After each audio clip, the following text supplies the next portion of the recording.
Good evening, everyone. My name is Sam Nasser, and this is the Cleveland C# VB.NET user group. We meet once a month, typically on the fourth Thursday. Meetings are free of charge and open to the public, and we cover any and all topics related to .NET. Meeting information can be found on the Meetup site at meetup.com, and there's the URL listed on the bottom. We'd like to give a big thank you to our sponsors. Back in the good old days before COVID, when we were meeting in person, we're especially thankful to Tech Systems for providing the meeting space, also for Inedo for having been a longtime sponsor of the pizza and refreshments, and also PostSharp for some of the post-meeting prizes, and NIS Technologies for providing web hosting and the recordings for tonight. Some general information. Basically, participation is encouraged. Feel free to jump in at any point in time with questions, either via mic or via the chat window.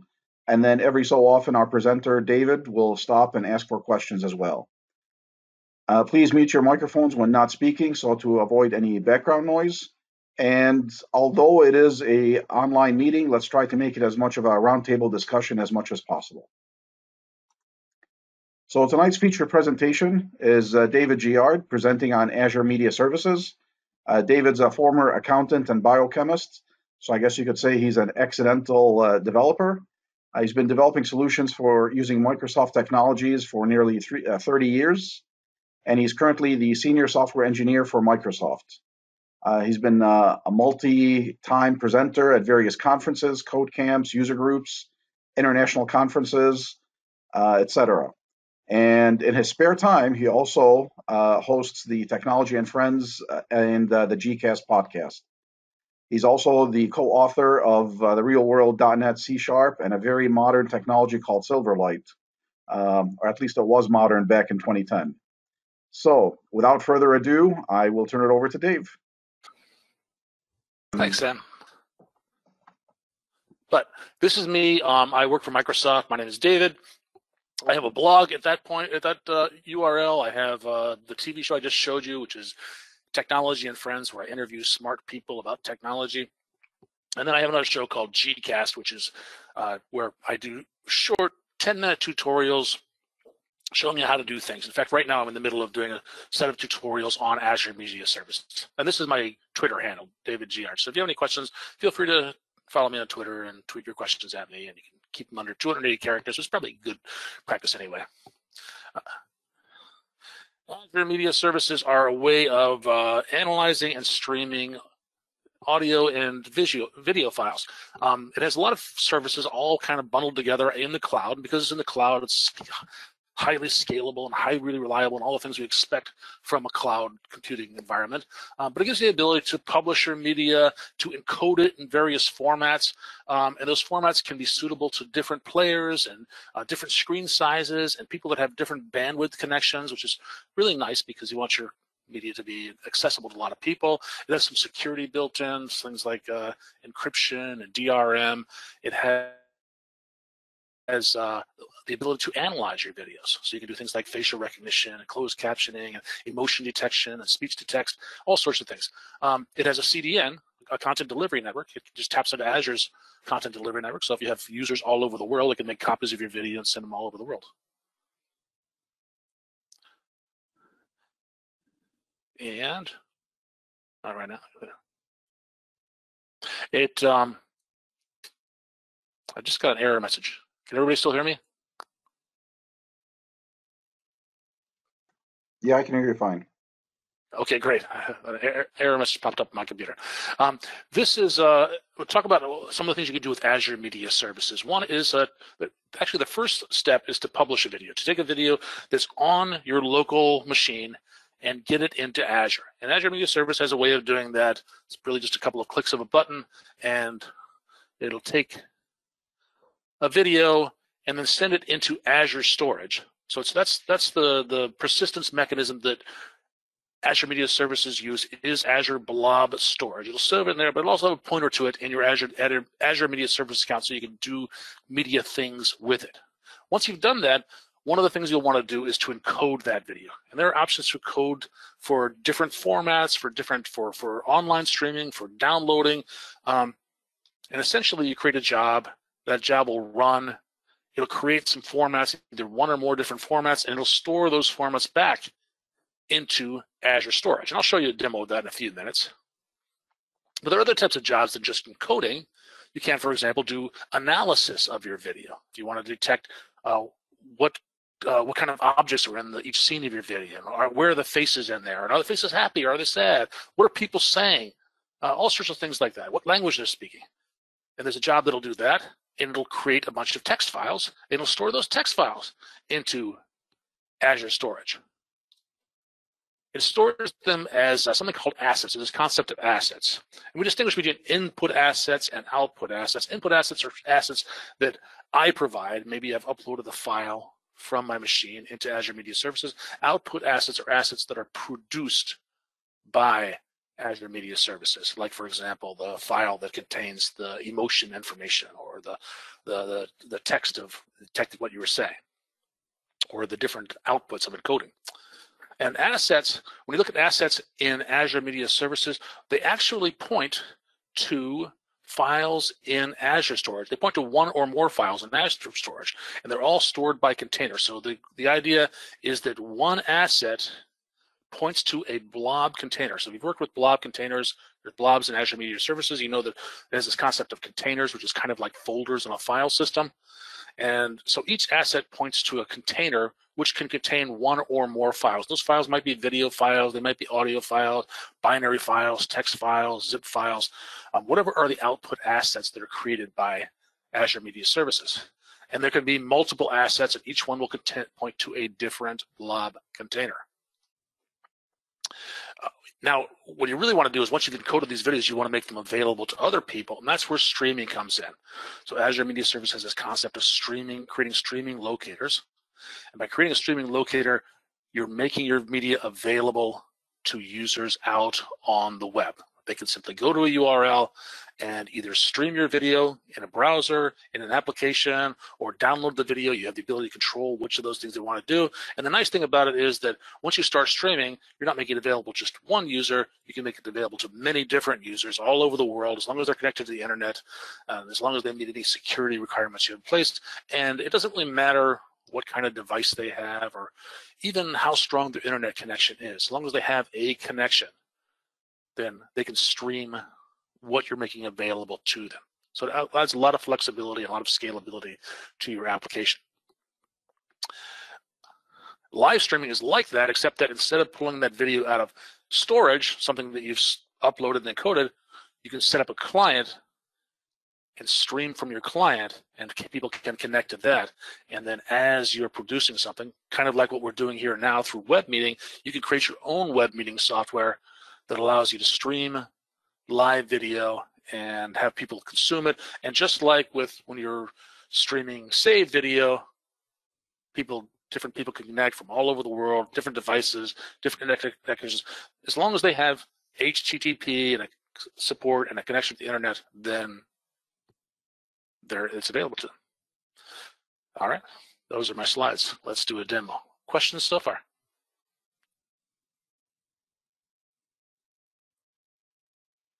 Okay, let me go to Azure. If you don't have an Azure account, I should start with this.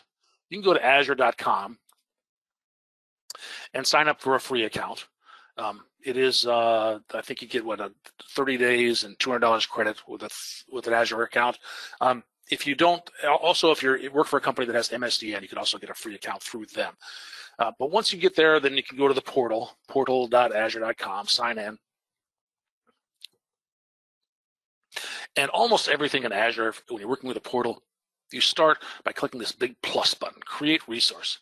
That's what I'm going to do. I'm going to create an Azure Media Services account. And I'll search for that here in this text box. Media Services, there it is. Click on that, and it brings up this dialog here. I say create, and ask me a few questions. Ask me for a resource group, and a resource group is just a logical collection of related resources inside of Azure. So I'm going to create a brand new one here. I'm going to call this DG Test. I always start all my demos assets with DG Test. CLE for Cleveland, and RG for Resource Group. How about that? All right.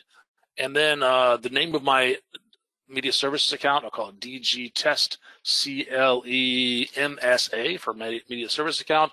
The location of that account, and I want to think about, who's using this account. If it's everybody is in Europe, I probably want to put somewhere in Europe. If everybody's in the Eastern U.S., Cleveland, I'm going to consider that the Eastern U.S.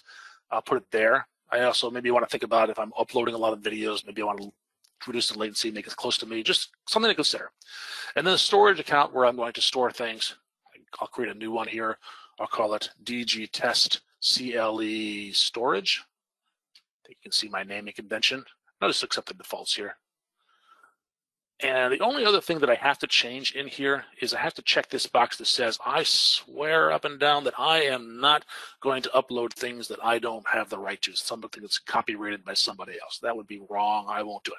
And it tells me I did something wrong. So when I go back to here and I see that, oh, just because I created the storage account, I have to also select the storage account. I don't know why they couldn't select that for me, but there it is. Click on review and create, and now validation passed. I can click the create button and it kicks it off, and it takes about 30 seconds. It's going to go out and it's going to create the resource group. It's going to create the storage account, and it's going to create the Azure Media Services account. I have a question here while I'm waiting for that to happen. Is it better than YouTube? Well, better is the key word here. So YouTube is great because everything's already built for you. You don't have to do anything. You don't have to create the storage account. You can just start uploading your videos. But if you wanted to add new features to YouTube, then you'd be hard pressed to do so. So if you wanted something more flexible, then this would be better. If you wanted something easier to use, where you just want to start sharing videos, YouTube would be a better solution for that. Good question, although an ambiguous one. All right, so this is ready to go. Go to resource my Azure Media Service account. The first place that I want to go to is down here under assets. I talked about assets in the slide deck. First thing I'm going to do is I'm going to upload a video, and I have a video here. Let me just show it to you. This is it right here. Let me turn my volume up. You don't have to hear all the words, but it's like 7 seconds long. Azure Media Services are fun and awesome.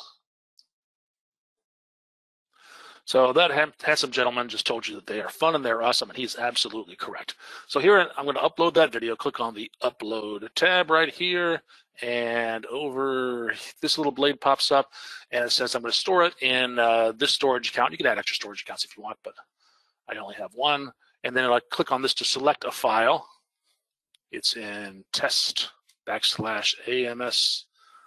This is the file right here, AMS_awesome.mp4. That's the file that I just showed you.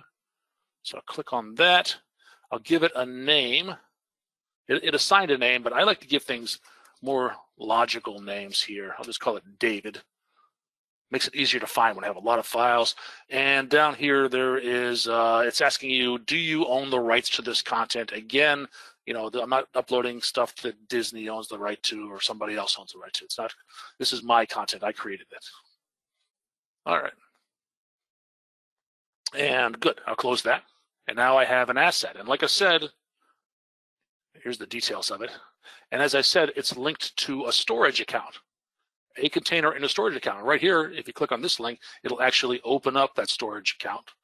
And open up that container, you see there's only one file in there. It's the video that I just uploaded right here. So this asset points to this file in this container. Now I want to be able to play this file. So the next step I need to do is to encode it. And I've got some options as to how I can encode. The way that I encode a file in Azure Media Services is by adding a job. I click on this Add Job button inside of the asset.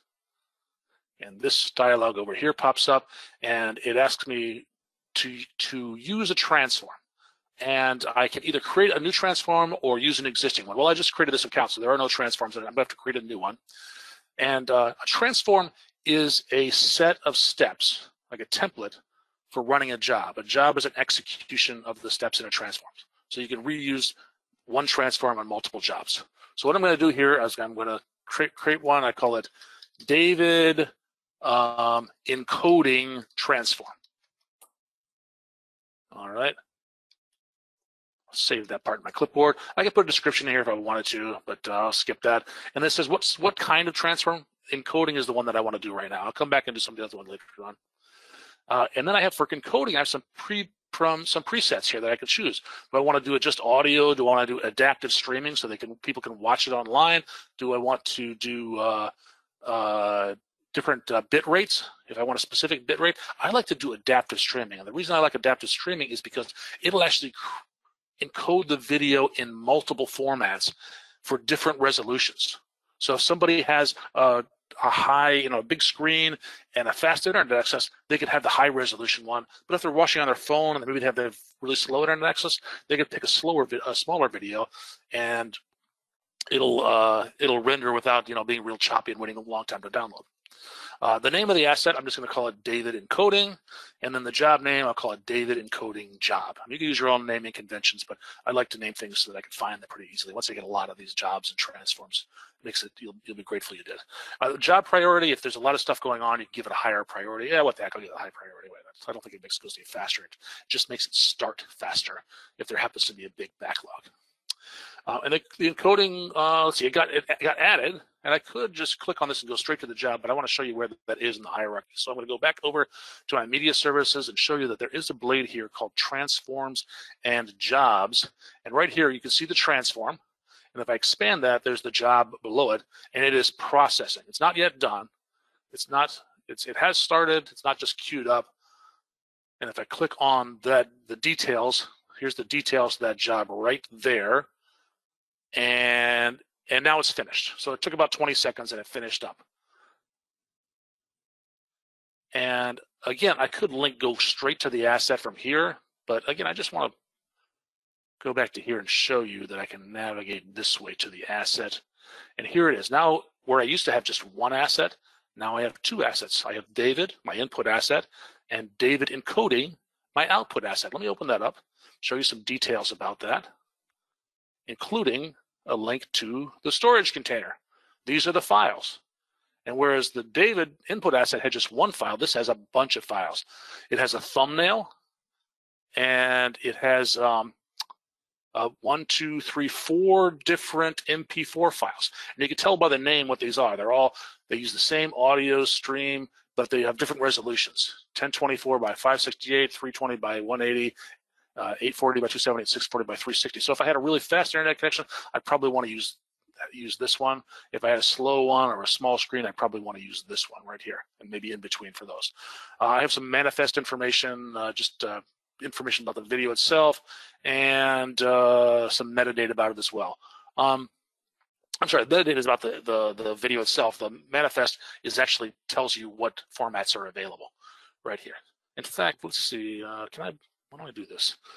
There's a tool called the Azure Storage Explorer, which is a free tool.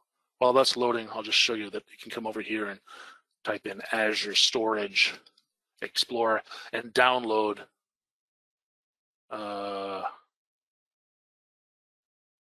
this right here. Download that. It's free. It takes like 5 minutes to install and download. And here it is. And if I go to my storage, where is that? DG test CLE storage. Here it is right here. And you can see I should have 2 containers here because I have 2 assets underneath blob. And there they are. So if I wanted to look at this one right here, I look for the one that starts with asset-F65, asset-F, this one right here. So these ones right here, and I can actually download those just to give you an idea of what they are, and I'll put them into test AMS Cleveland Wrox. There we go, because it does. Encoding. There we go. Bring those on down. And if I open up that folder, C/test AMS Cleveland Wrox encoding, there's these files right here. And I think probably the easiest way to show them is just open that folder up and code. File, open folder. Visual Studio Code, another great free tool. It's simple and quick to install. And there you can see there's some files here. There's a JPEG. This is a thumbnail here that just auto-generated by picking a frame. Here's the metadata. This is information about the video itself, the width and the height and the bit rate and so on. And these are the 4 different files right here. The code can't handle those. And this manifest has information about those 4 files and the audio track as well. So in here, you can see information about, what is it? I think if I look for 393, yeah, here's the source for 393 and information about that. All right. So I just want to give you a peek at that. I have, so I've encoded it. Now I want to share it with everybody. I want to share it in this adaptive format, so that people can look at any one of these. And if I go back to Azure Media Services here, then, back to here, excuse me. Then I want to create, you'll notice there's a preview window here that you can't see. And the reason I can't see it is because I haven't created a streaming locator. I need to create a streaming locator. And I can do that either by clicking this button here or this button up here. They're essentially the same thing. They both open up this dialog right here. And here's where I can make it available to other folks around the internet. So I'm going to call this David Streaming Locator. And I've got a streaming policy here, which I have things like, I can say, I'm only going to allow users to stream this online, or maybe I'm going to only allow them to download it, or maybe I'm going to allow them to do both. Do I want to add some DRM to it, digital rights management to it? I'm going to do download and clear streaming, give them the option to either download or watch it online, both those options. Every time I create a streaming locator, it always has an expiration date. You cannot get around that. However, by default, that expiration date is 100 years in the future. So who knows what Azure will look like 100 years in the future, but that's the rule right now. So right in here, I can do that and click add, and it will take this and add a streaming locator, and it's been added right away. And over here, I just want to start that streaming endpoint. Here, David, we have a question in chat. Yes. Chat. Oh, the question is what? From Sabrina, is there a difference price tier for storage? Oh, yeah. So the question is there a different price tier of storage? And the answer is that when I create a storage account, there are lots of options. I just glanced over that because this really talk about storage. But if I create a storage account here, like this, then there are plenty of options here for things like the type of storage. Here we go, let's see.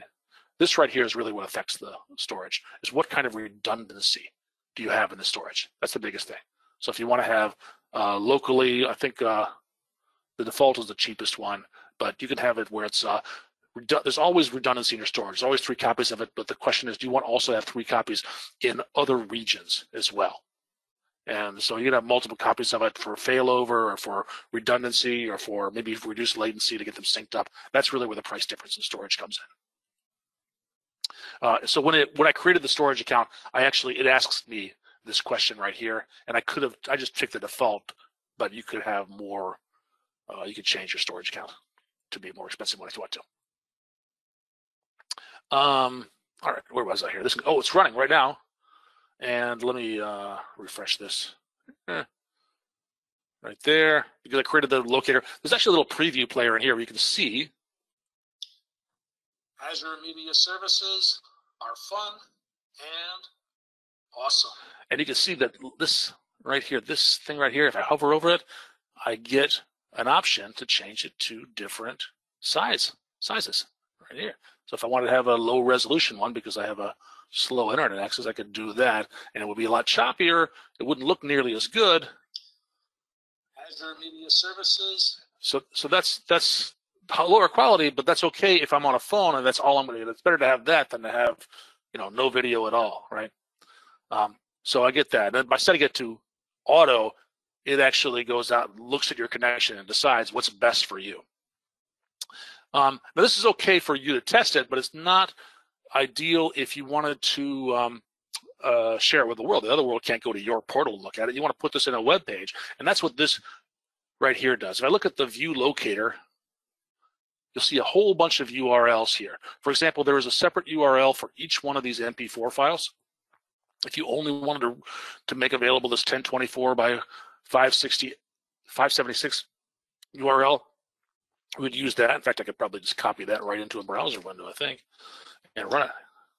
Azure Media Services. And that's it. And they could download it from there. But and there's also, let's see what else is in here. Oh, there's a thumbnail right there. You can grab that. There it is. But the interesting one is this one right here, the smooth streaming URL. Ins and slash manifest. That's the same URL that's right over here in the streaming URL. And I can copy that, and I can use that in my applications. I can build a web page and add a video tag, an HTML video tag, and point the source to that URL right there, and it will work. In fact, I have that. Here's a web page right here. This is just a simple ASP.NET web application. I just said, file, new MVC app. But I can do that. I can point that. This is as you can see, this is a video file, or video tag with a source name. There's a little bit of styling, a little bit of JavaScript here, but I gave this to Sam. He'll put this in the meetup page later on. But essentially, right here, the source, the SRC property for the source tag, I want to paste in that streaming URL. It's ins and slash manifest, and save that. I'm going to comment out this. I don't need this yet.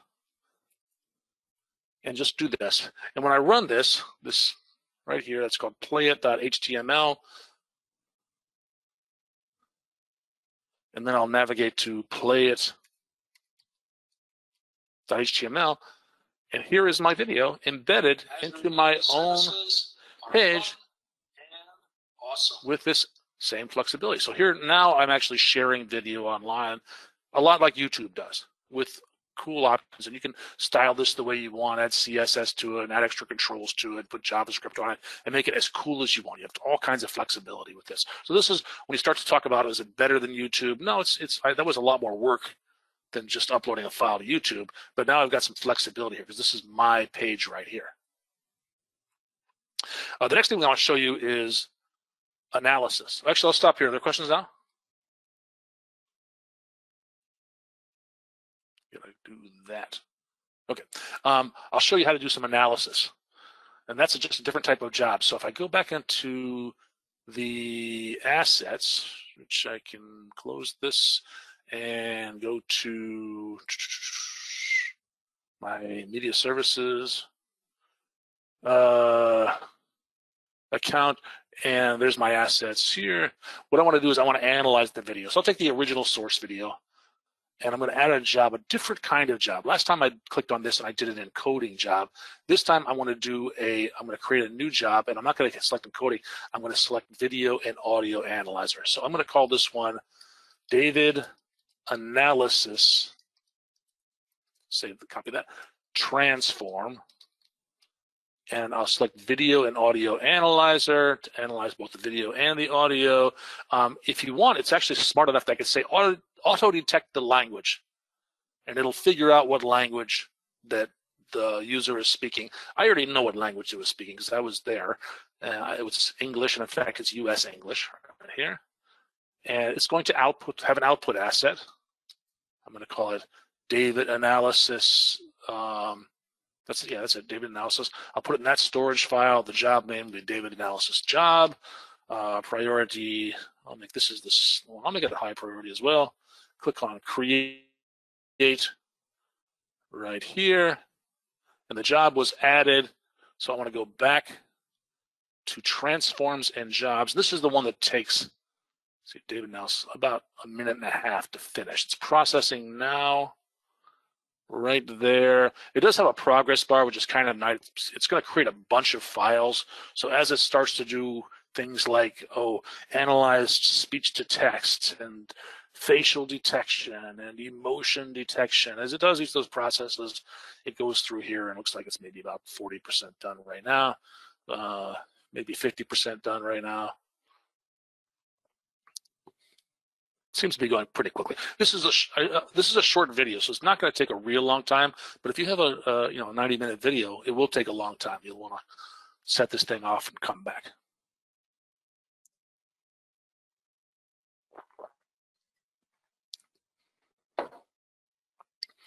All right, and like most of the dialogues in Microsoft, the first 80% goes really fast. It's the second 80% that takes a really long time. While we're waiting for that, David, there's a question in chat from John asking, since Yes. the video is a blob, can I store it in SQL Server? Since the video is a blob, can I store it in the SQL Server? Then yes. In fact, the video, you must notice before I downloaded the video, I used Azure Storage Explorer and downloaded these 4 videos, and I saved them right here.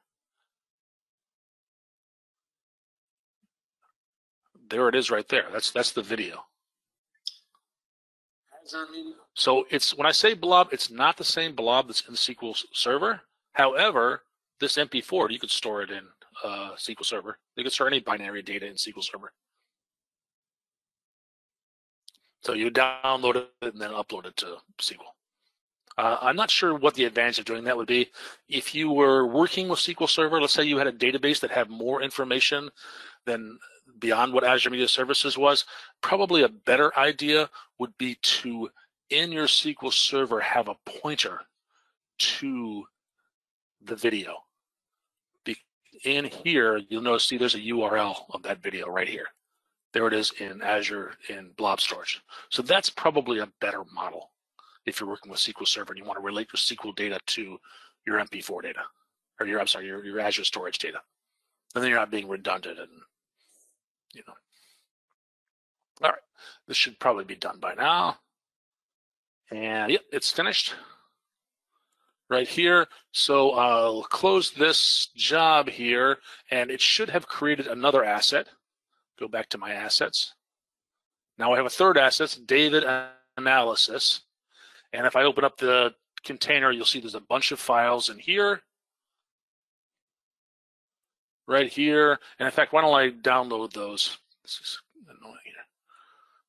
Using Storage Explorer. So I have now refresh containers. And what was the name of this container again? It starts with asset-1415. So this one right here. Here it is. I can download these. Makes it a little easier to look at them. Put them in a folder called Analysis. And now when I go back to here, there's my analysis, and there I have all these things here. And you can see if I do this file, open folder, analysis, there we go. Select that. Here we go. You'll see I'll just go through these really quickly here. There's a JSON file that has, what is this one? Annotation.json. This just has tags of what it detected at various points throughout there. There's a human face, person, some text, some clothing, some man, and then you also see confidence. Almost everything in this analysis has a confidence level. It's 99.3% sure that it saw a human face. It's only 81% sure that it was indoors. And it's 91% sure that it saw some glasses, things like that. And it does it actually for different times throughout the video. So if you've got a longer video that has different scenes, that it may be interesting to say that. Maybe I want to use this to search for, hey, there was a dog in that video. Where was that dog? Or maybe I've got security videos. I want to know, when does a person show up? The thing's been running for 8 hours. I could use this analysis to find out when a human being actually showed up. That was nighttime. There weren't supposed to be any human beings there. Things like that. Can you train it to increase the confidence level? Can you train? I don't know. That's a good question. Let's table that to later. Content moderation. This is an interesting one here. This is same thing for different points throughout the video. It'll has scores for adult score and racy score. And what these are to check for inappropriate material inside of your video, different parts of your video. This is really useful if you have a site where you're allowing your end users to upload content and then display that content publicly. You think there's any risk in that? Of course there's risk. People could upload dirty pictures, dirty movies, and put them on your website, and then you're responsible. And so you really have to have some sort of vetting process if you want to prevent that. And what a lot of people will do is they'll have a human being look at each video and make sure, oh, no dirty pictures here, go ahead and show it. That's really time consuming, really inefficient. Whereas this would use some machine learning and detect and give it a score from 0 to 1. So, and I always get these mixed up. I think the racy means that it's if there's any skin, like if you show a belly button, then a racy score will jump up a little bit, or a person in a bathing suit. But it has to be actually something dirty, like some pornography of some kind, for it to be an adult high score.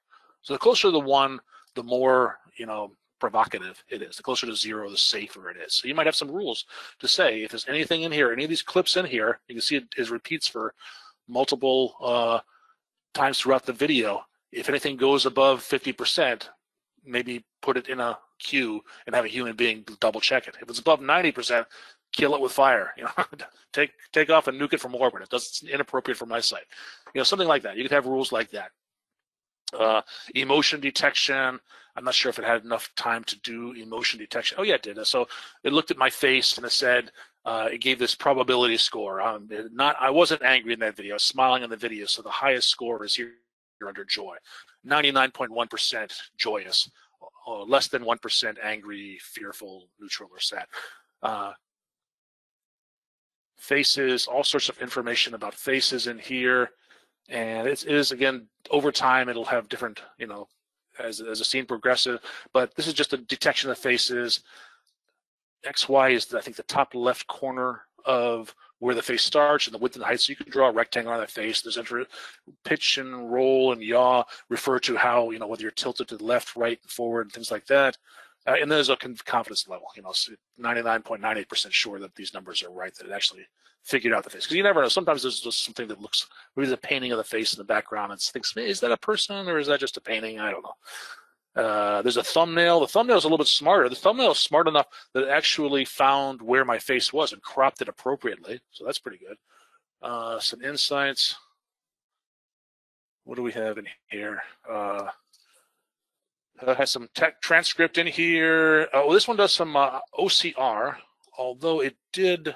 It seems to think that this is either Japanese or Chinese.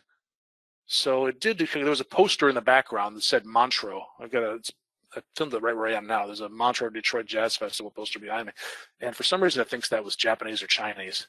And so I wonder, what is the confidence level of this? Is it in here? Yeah, it's low confidence. It's only 56% confidence. But that was the best guess. It didn't recognize it as English. Maybe because Montreux was not an English word. I'm not really sure. And so same thing here. Language. The language that this is the spoken language, and it did. Here's where it's detecting. It's not Chinese. It is 100% certain I'm speaking U.S. English, and it does that again for certain segments. As time goes on, it'll test it again. I guess I must have slurred my speech a bit. It's only 99% sure I was speaking English right there. Metadata, we saw some of that in the other one. It's just information about the video itself. Optical character recognition. This is just this. Some of this is redundant. This is just the OCR, whereas the insights had this plus a bunch of other things. There are no rolling credits. There won't be anything in there. This is what I find really interesting. This is the transcript. This is the speech to text. So this is some serious machine learning going on here, where it was able to listen to my speech and turn it into text, figure out what I was saying. And you can see right there, Azure Media Services are fun and awesome. And it did it in a couple of different formats. These are standard formats used around the internet. TTML is an XML-based format, and transcript is, this one is used by uploading closed captioning at the bottom of videos, standard for that. So I can use that. So the next thing I want to show, let's see if there's any questions right here. Non-human beard, is that what it said? I don't know. Which I guess that was in the what was it, the annotations that had the beard? Is that right? Human face, yeah. Glasses. Oh, human beard. Yeah. I don't know. Could be a goat's beard, I guess. Let's see. So the next thing I want to show you is how to use this transcript file and actually add closed captioning to your video. You can do that. And so let's see, let me go back to Azure Media Services. And you'll notice that here, this VTT file, it's in blob storage, and it's in the container for the analysis. In order to do closed captioning, this file, this VTT file, has to be in the same folder as your video. And the video is here in this container, these 4 videos. These are the encoded videos. So what I need to do is I need to get the transcript file out of this folder and into this folder. I already got it out of this folder because, or this container, I downloaded it. So now I just have to upload it into here. So let me do that, upload, select analysis files, VTT, upload, there. And so there it is. Now it's in the same folder as my video. And that's where this tag over here comes in.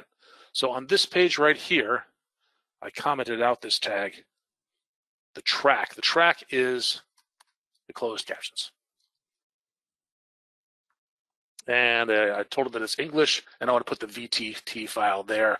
And the VTT file is called transcript.vtt, and I want to make sure that I use this URL right here, the same URL that is serving up via HTTP or HTTPS, that is serving up my manifest right there. There, save that, and if I've got everything spelled correctly, then I should be able to run this.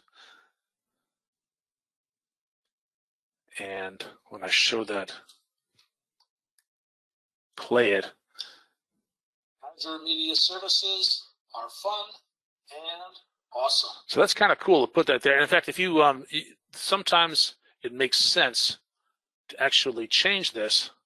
Like maybe it got it wrong. Maybe it didn't say fun. It thought you said sun. But you can go in and actually correct this. Or you might want to do something like this. 1, 2, 3, and say, you know what? I don't want the whole thing. I want that from 0 to 3 seconds, just say Azure Media Services, and then from 3 to 5 seconds, say are fun, and then from 5 to the end, say and awesome. It's something like that. That might be cooler, or maybe it split it up and it didn't split it up. It split in the middle of a sentence or whatever. You could actually change this, and I'll have to re-upload that same file right here. Is that it? Analysis files, transcript. No, that's not it. Cleveland Wrox. Analysis. Transcript VTT. That one right there, and tell it to overwrite. Upload that. So now I've got a different VTT file, same URL, because I put it in this, I just overwrote the other one. And if I run this again and go to play it, as long as it didn't cache anything, it did. Let me do a Control F5. Here you go. Azure Media Services are fun and awesome. Pretty cool, right?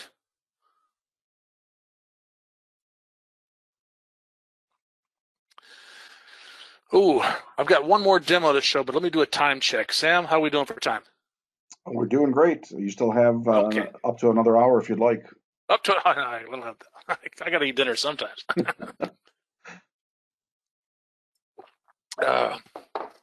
All right, questions right now? All right, this other demo takes a little bit longer.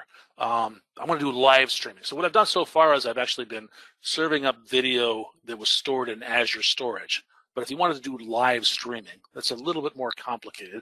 But Azure Media Services does handle that. So what I'm going to do is, let me close this down. Let that open. Is I'll go back over to here. In fact, I can close these storage windows like that. There's my media services account. I want to set up live streaming. You could see, oh, actually, one thing I want to point out to you, these streaming endpoints that I created one streaming endpoint. It's right there. It's always a good idea to stop them when you're not using them. And the reason is because you get charged when they're running. So, I mean, you get charged for everything, but most of the stuff is pretty cheap. Like the storage is pretty cheap. Having a media service account is pretty cheap. Streaming endpoints are not cheap. The general rule in Azure is storage is cheap, compute is expensive. So if you got anything that's actually doing something, actively doing something, even if nobody's using it, if you got the potential for some streaming stuff, you probably want to shut it down when it's not in use. And so I did that, and I called that out to make sure you don't run up a big bill, especially if you're not going to be using it every day. If you play around with it, shut it all down. Same thing with live streaming. Going to live streaming. I'm going to create a new live streaming event. And to create a live streaming event, you have to have some sort of software for doing live streaming, some sort of local software for doing that. And there's a bunch of them out there. I downloaded one called Wirecast. See if I can find it online here. So Wirecast. There it is. Wirecast is from Telestream. So let me just paste that in the chat window. So if you guys want to go find it yourself. You don't have to use Wirecast. Wirecast is actually, it was a few $100s. I didn't buy it. I'm just using the demo version. And the demo version puts a watermark on it. And every once in a while it'll say, this is Wirecast or something like that. It shouts at me in the middle of it. But hey, it's free. It's good for demos. So that's what I want to do. And the way Wirecast works is you can add things like screen capture to show your screen. You can add video capture. I'll do that. I'll do video capture using this webcam. You'd actually have multiple webcams. You can have, and you can have channels. Let's see what is that? Oh, you know what? That's not going to work. I haven't tried this. You know what? It's not going to work with this. Demonstration of Wirecast. All right, I heard you. Let me turn down the volume first of all. And I'll get rid of that, clear that. How do I clear? Can I delete it? What I want to do instead is do a screen capture. Let me try this. So the problem is I can't do, Wirecast can't use this webcam because I'm using this webcam for this GoTo meeting. But this should work. Here. Change. How do I delete this? Duplicate, delete shot. There we go. So there we go. So now I'm just doing a screen capture, which is just showing that. There we go. I think I can do this. All right. And what I want to do is in Wirecast, it's asking for the output settings right here. And I need to tell it an output setting for using an RTMP server. And this address right here, I'm going to get this from Azure Media Services. And that tells Wirecast to send video to Azure Media Services. But I have to do this. Before I do that, I have to go over to Azure Media Services, and I need to create a live streaming service. So here in Azure Media Services, there is a live streaming blade right here. And I want to add a live event. And I'll give it a name. I'll call it DG Test Cleveland Live, and that's fine right there. RTMP is fine. All these defaults are fine. I have the rights to do this. Yeah. Review and create. I think that'll be good enough. Didn't ask me anything about storage because I'm not storing anything. Click on create, and there it is right here. And this gives me, I want to start it. Go ahead and start that. Okay, this is what's going to start charging me money, so I want to make sure when I'm done, I come back and stop this. And this URL right here, the input URL, I'm going to copy that. That's what I want to put into Wirecast or whatever streaming software you use. So under output settings, I say it's connecting to an RTMP server, and the address is right there. Okay. All right, and I think that should be good enough for this. Well, I want to start this, output, start broadcasting, all right. Here we go. And then I need to go back in here and I need to configure some output, or let's wait for this thing to start up. I should see that here. That's not right. Let me restart. Restart. Let's try that. Awaiting your input. Come on. Fingers crossed. I don't know what's going on here. Let's see. Is it going? Maybe, oh, maybe because I have to do that. That's probably it. And output. Let me do a stop and then a start. Let's try that. Let me try that. And then reload the player. And I'm not getting an error. Let me see. Well, while it's going, while it's thinking, I'm going to go over here and create an output right here. And the output, DG test Cleveland output. This will actually, it will save some of your video. You can rewind 8 hours if you want to change that. But then that's what I ask you for a storage account. I don't think I need any of this stuff here. Add a streaming locator and create. It'll just auto create everything for me. All right, it's added. It's added. Here, start streaming endpoint. Start. It's starting.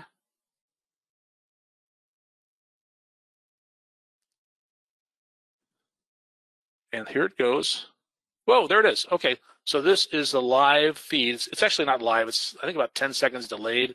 So when I split the stream after about 10 seconds or so, you should see this update over here. Come on. Maybe if I wiggle that around a little bit.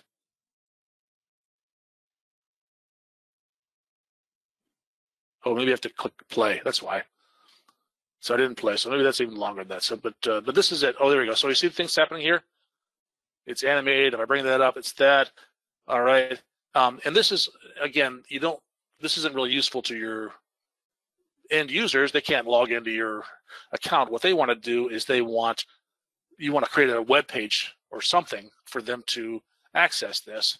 And that's what this here is for. Grab that. And what I'll do is I'll come over to this page right here and I'll replace, let me get rid of that closed captions. That doesn't really make sense anymore. But this is the source right here. Right there. It's a different manifest, a different URL. Run that. We dock it off to the right a little bit here and show there. And look at that.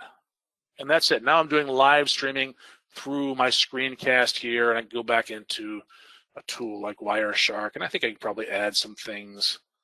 What are my options here? I haven't played a whole lot with this. Let's throw an overlay in there. How about I don't know, image carousel? How about some text? And the text over here, howdy. And so what I should see over here is eventually the word howdy, because live, I'll put finger quotes around the word live. Come on, say howdy.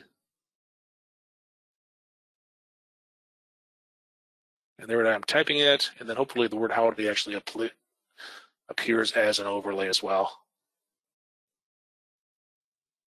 Oh, you know what? I know why I didn't do that. It's because I didn't do this right here.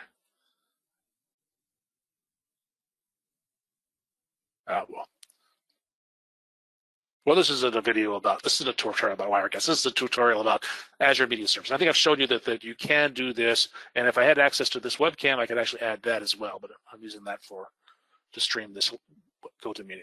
So I'm going to close this right here, and I'm going to close, or stop that. Close Wirecast. I won't save that. And then just to make sure I'm not spending a lot of money, I will go back to Azure Media Services and I'll stop my live streaming. Before I do that, cancel. Notice it's saying billing now. So I'm glad it says that. That's actually a good reminder. Billing occurs until the live event is stopped. So I stop it. So by all means, if you've got some channel that's making money, you got a revenue stream, by all means have it running. That's great. But if you're just playing around with it, stop it. Even if you're making money, you probably, if it's only available for 2 hours a day, don't pay for 24 hours a day. Okay, where are we at here? And back to my slides. So some things to think about. Streaming endpoints, they're the more expensive part of this. Make sure you stop them when you're not using them. Think about your audience. Think about how you want to render your metric. Do you want to do adaptive streaming, or do you know your audience well enough that everybody's internal, they're all on high-speed wired internet and using big screens? Whatever. Just think about that when you think about how you're going to render your video. Think a little bit about security. I didn't really talk much about that here, but DRM is supported. Encryption is supported. There are just some things to set up for that. And that is my presentation. Thank you so much for having me. This is the first time I presented in 2021, and this is the world premiere of this presentation. Excellent. Thank you very much, David. Highly appreciate it. Thank you. Want to give folks one last chance to ask any questions, either via chat or jump in verbally. But while we're doing that, I don't know if you addressed it. Can you do the analysis while live streaming? Meaning to check for the analysis while live streaming. That's a good question. Let me see. I don't know the answer, but maybe it's obvious if I start this. I'm not streaming anything, so I can't. Oh, there's live transcription. I certainly can do that. And what else have we got here? It looks like all I can do is the speech to text using live transcription. It's smart enough to do that. If I want to do more than that, then I have to save it to Azure Storage and then run a job on that. So remember when I started the job, when I started the streaming, it asked me what the storage account was. It'll dump it into a container. In fact, it might still be in that container. If I go over to, did it create an asset for that? Yeah, right here is the asset. And from here, you can then add a job to do more analysis like that. Gotcha. But I don't see a way of doing like the emotion detection and face detection as it's going on, but it does do speech to text as it's going. Okay. Good to know. Thank you. Mm-hmm. All right. I also wanted to post a message in chat. As far as the video and the events that I'll be going over in just a second, that's going to be posted on the YouTube channel and my blog, respectively. So the video will probably take a couple of days to get it edited and uploaded. The tech events, which I will cover in just a couple minutes, that's already posted on my blog, and there's the link there. You can subscribe to both and be able to get updates whenever they're posted. So with that, let me take over control if you don't mind, David. It's all yours. And just want to go over some announcements.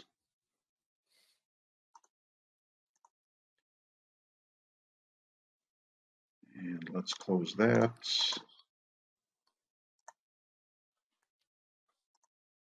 All right. So for upcoming events within the local Cleveland area, but now thanks to COVID, everything's accessible from everywhere. So tomorrow is the kickoff meeting for the OWASP Cleveland chapter, and you can find the information on meetup.com. On February 2nd is the Ohio North database training. And what that is, it's essentially a reincarnation of what used to be the former PASS chapter in Cleveland. PASS is the Professional Association for SQL Server Developers. And it was. that is, yeah, it was, right. Ever since January 15th, that organization ceased to exist. But needless to say, community efforts still continue, but just under different names. So our local Cleveland chapter, which hosts the meetings online, will be renamed Ohio North Database Training. And you can find the link and meeting information on meetup.com. That's going to be happening on February 2nd, which is a Tuesday. On Wednesday, February 17th, is the Hudson Software Craftsmanship Group, and that's, as the title suggests, over in Hudson, Ohio. But again, everything is done via the remote.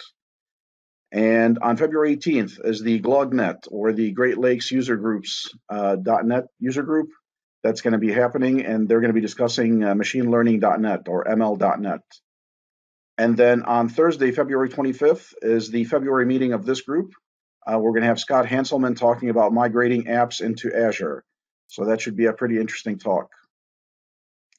So that sums it up for the user group meetings. As far as virtual conferences, Developer Week is going to be happening February 17th through the 20th. And they're offering, because everything is virtual, they're offering a reduction in ticket prices from $9.95 for the 3-day pass down to $100. So feel free to make that purchase. I will be presenting 2 different topics at that conference, so would love to see you there. And on Thursday, February 25th, is the .NET Conference, or .NET Conf, and that's going to be focused on Windows development. There's also going to be some previews as far as what's coming in .NET 6. And that is a free all-day event, and you can find the meeting information on focus.netconf.net. And then lastly is on February 27th is Data Saturday. So again, this is a reincarnation of the former SQL Saturday conferences, where basically it's an all-day meeting of various topics related to SQL Server and data as a whole. So Data Saturday pretty much took it over, and now we have different groups. This specific one that's going to be happening on the 27th is in Italy. But again, thanks to the internet and virtual meetings, everything's accessible to everyone. All the meeting information here has been posted on my blog, and you can find that meeting information in the link coming up. If you have any questions, feel free to email me, snasser@nistechnologies.com. You can also find me on Twitter at Sam Nasser. And I also invite you to connect with me on LinkedIn. And my blog, as promised, is samnasser.blogspot.com. And I already posted all the links to the events that I just mentioned there. So with that, if there's no questions, thank you all for attending. And hope to see you all next month and at upcoming events. And thank you again to David. Thank you so much, Sam. It was a pleasure. Thank you.